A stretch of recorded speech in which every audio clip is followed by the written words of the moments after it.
Hello buddies, నాకు జరిగిన ఒక మంచి విషయం అయితే మీతో పాటు షేర్ చేసుకుంటున్నాను. ఏంటంటే పద్మావతి అమ్మవారిని దర్శించుకొని బయటకు వచ్చిన తర్వాత మనకి గుళ్ళోనే 2 గర్భగుడులు అయితే ఉంటాయన్నమాట. ఒకటొచ్చేసి కృష్ణుడు, బలరాముడు, ఇంకొకటొచ్చేసి వెంకటేశ్వర స్వామి అనమాట. నేను కృష్ణుడిని, బలరాముడిని దర్శించుకున్న తర్వాత అయితే వెంకటేశ్వర స్వామిని దర్శించుకోవడానికి వెళ్ళాం. అక్కడైతే మనం ఎంత కంటి నిండా చూసుకోవచ్చు అనుకుంటే వెంకటేశ్వర స్వామిని, ఎలాగో మనకి తిరుమలలో అంతసేపు దర్శించుకోవడానికి టైం అయితే ఇవ్వరు కదా. ఇక్కడైతే నిజంగా చెప్తున్నా చాలా బాగుంటాడు వెంకటేశ్వర స్వామి. ఇంకెప్పుడైనా వెళ్తే అక్కడ మాత్రం కన్ఫామ్గా వెళ్ళండి. ఇంకా అక్కడైతే నార్మల్గా మేము దర్శించుకున్న తర్వాత అయితే మేము మా గోత్రనామాలు అయితే చెప్పామన్నమాట. తర్వాత అయితే నాకు ఆ పూజారి గారు అయితే ఇలా ఒక గంధం అయితే ఇచ్చారనమాట. నేనైతే చాలా హ్యాపీగా ఫీల్ అయిపోయాను. అదైతే ఎంత సువాసన, ఎంత చల్లగా ఉందన్నమాట. ఇంకా దాంతోపాటు మాకు ఒక పద్మము, ఇంకా కొన్ని కుంకుమ ప్యాకెట్లు అయితే ఇచ్చారనమాట.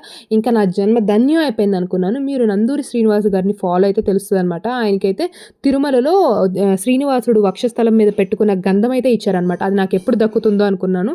కానీ ఇలా